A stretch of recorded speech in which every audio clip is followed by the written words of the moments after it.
Day 31, read the Bible in a year. Exodus 4, 5, and 6. Exodus 4. Moses answered, "But behold, they will not believe me, nor listen to my voice, for they will say, 'The Lord has not appeared to you.'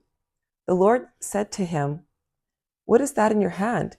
He said, 'A rod.' He said, 'Throw it on the ground.' He threw it on the ground, and it became a snake, and Moses ran away from it. The Lord said to Moses, 'Stretch out your hand and take it by the tail.' He stretched out his hand and took hold of it, and it became a rod in his hand. This is so that they may believe that the Lord, the God of their fathers, the God of Abraham, the God of Isaac, and the God of Jacob, has appeared to you." The Lord said furthermore to him, "Now, put your hand inside your cloak." He put his hand inside his cloak, and when he took it out, his hand was leprous, as white as snow. He said, "Put your hand inside your cloak again."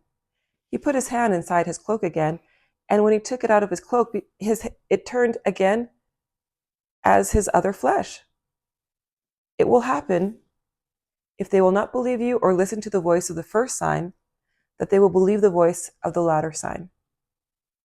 It will happen, if they will not believe even these two signs or listen to your voice, that you shall take of the water of the river and pour it on the dry land. The water which you take out of the river will become blood on the dry land. Moses said to the Lord, "O Lord, I am not eloquent, neither before now nor since you have spoken to your servant, for I am slow of speech and of a slow tongue."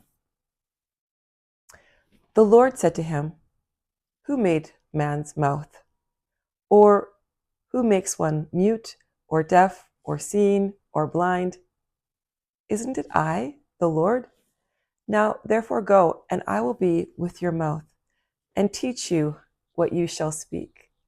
Moses said, "O Lord, please send someone else." The Lord's anger burnt against Moses, and he said, "What about Aaron, your brother, the Levite? I know that he can speak well. Also, behold, he is coming out to meet you. When he sees you, he will be glad in his heart. You shall speak to him and put the words in his mouth. I will be with your mouth and with his mouth, and will teach you what you shall do. He will be your spokesman to the people. It will happen that he will be to you a mouth, and you will be to him as God. You shall take this rod in your hand, with which you shall do the signs." Moses went and returned to Jethro, his father-in-law, and said to him, "Please let me go and return to my brothers who are in Egypt, and see whether they still are alive." Jethro said to Moses, "Go in peace." The Lord said to Moses in Midian, "Go return into Egypt, for all the men who sought your life are dead." Moses took his wife and his sons and set them on a donkey, and returned to the land of Egypt. Moses took God's rod in his hand. The Lord said to Moses, "When you go back into Egypt, see that you do before Pharaoh all the wonders which I have put in your hand. But I will harden his heart, and he will not let the people go. You shall tell Pharaoh, 'The Lord says, Israel is my son, my firstborn. And I have said to you, let my son go, that he may serve me. And you have refused to let him go. Behold, I will kill your firstborn son.'" On the way at a lodging place, the Lord met Moses and wanted to kill him. Then Zipporah took a flint and cut off the foreskin of her son and cast it at his feet.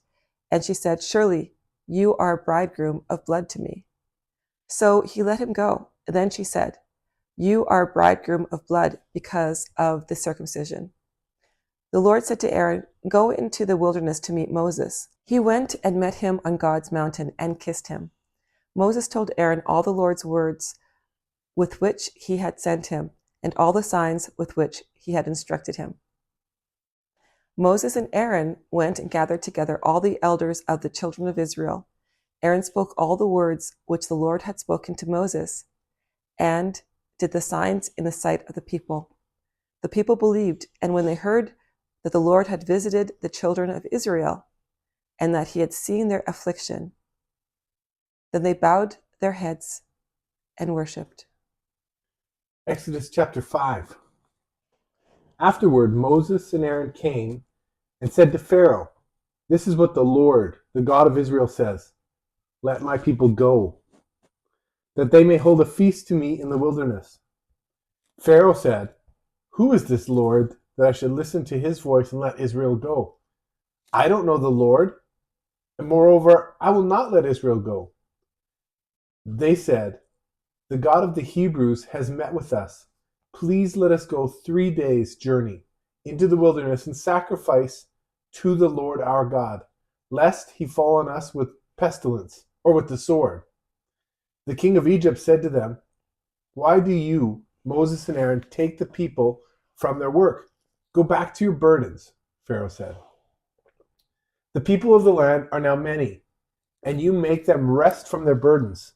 The same day Pharaoh commanded the taskmasters of the people and their officers, saying, "You shall no longer give people straw to make brick, as before. Let them go and gather straw for themselves.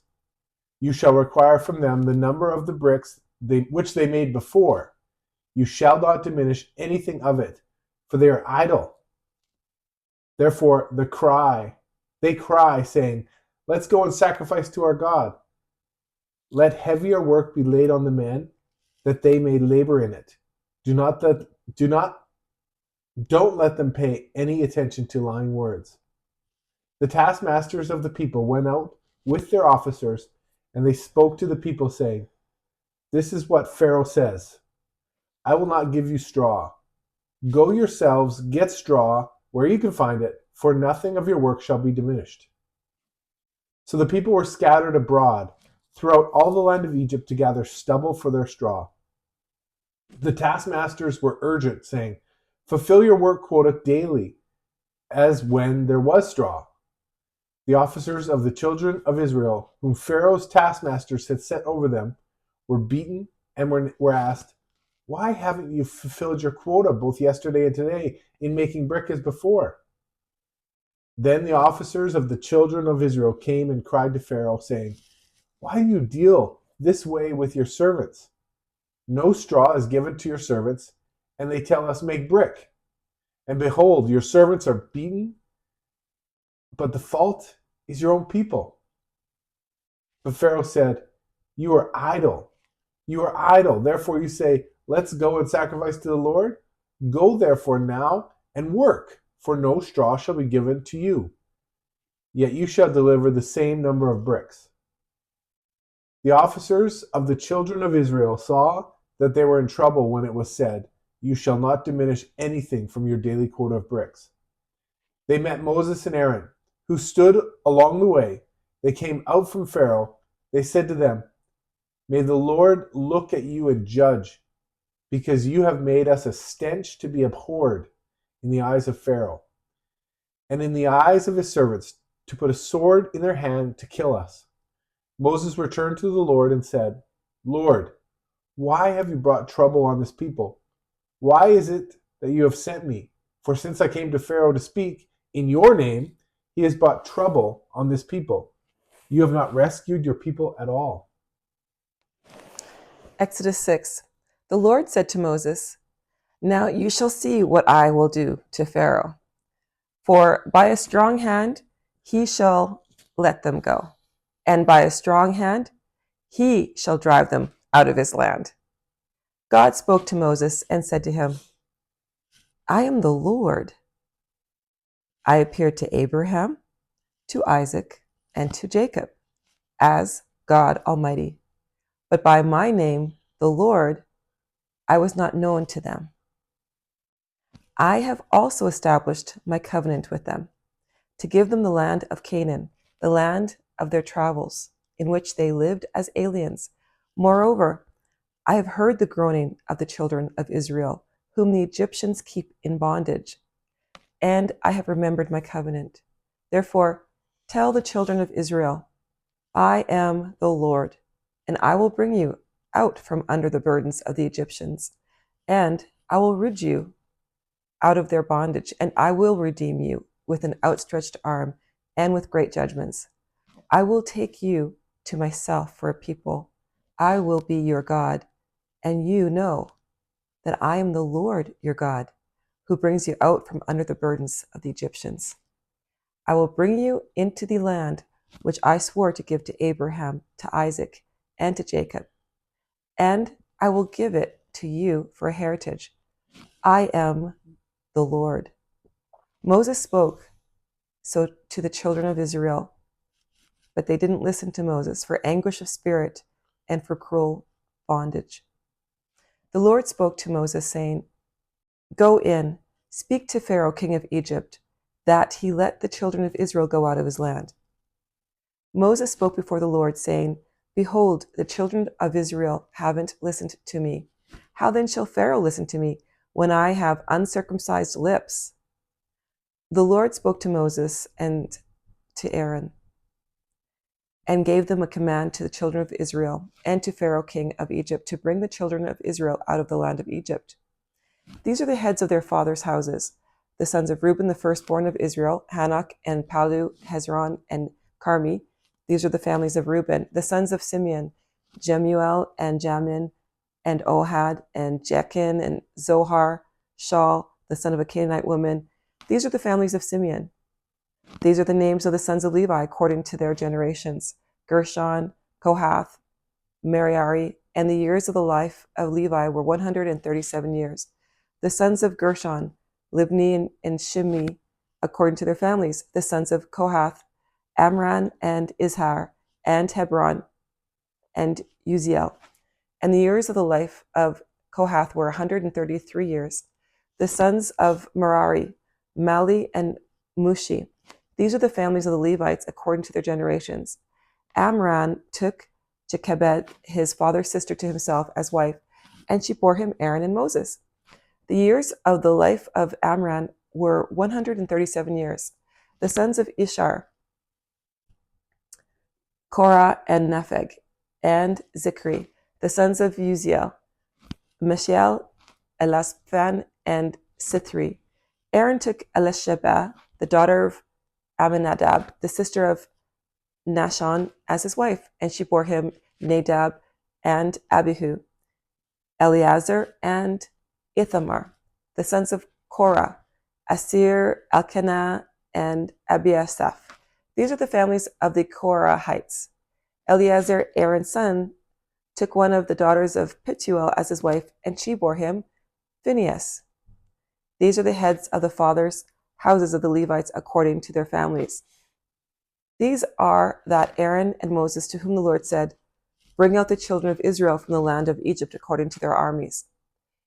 These are those who spoke to Pharaoh, the king of Egypt, to bring out the children of Israel from Egypt. These are that Moses and Aaron. On the day when the Lord spoke to Moses in the land of Egypt, the Lord said to Moses, I am the Lord. Tell Pharaoh, king of Egypt, all that I tell you.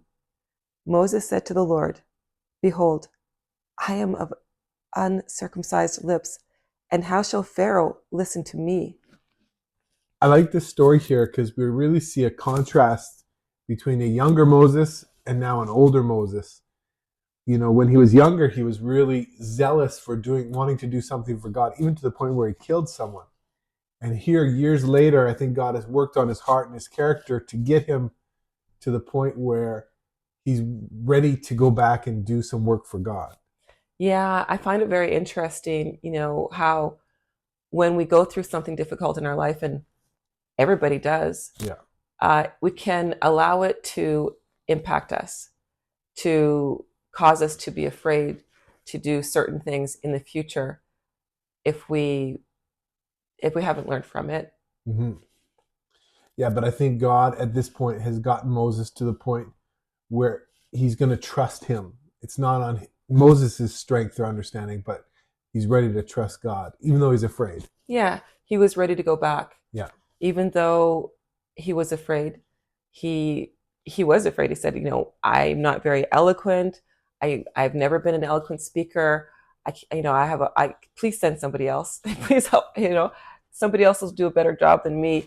He didn't see what he had. He didn't see who he was actually. No, He didn't trust God's view of him. And I think that we can do that so often.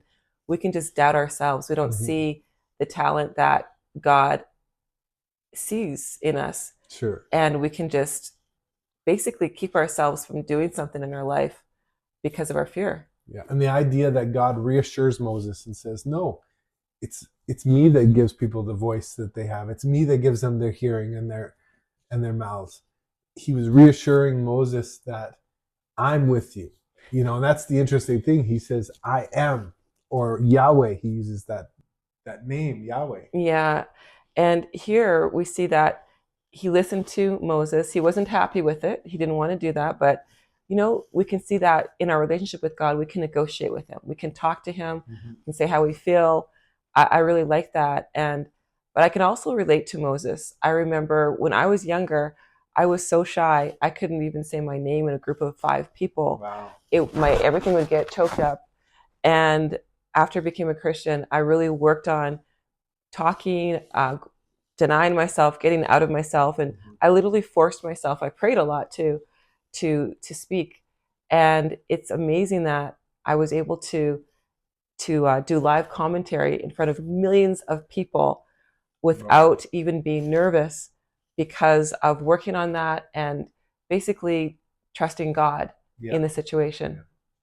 And we see the people, the Israelites, when Moses comes back with Aaron and tells them that God has sent them, they're really excited.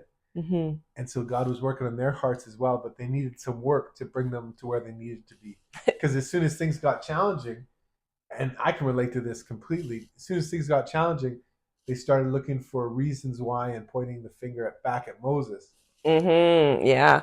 I mean, God gave Moses the ability to do miracles. And so he does these amazing miracles, and people are like, okay, this must be from God. But they needed a little bit more work. Yeah. Because after things got heated up, they started looking around them saying, okay, well, how can this be from God when we're getting treated worse? Things are going the wrong way. And how often has that happened in our life?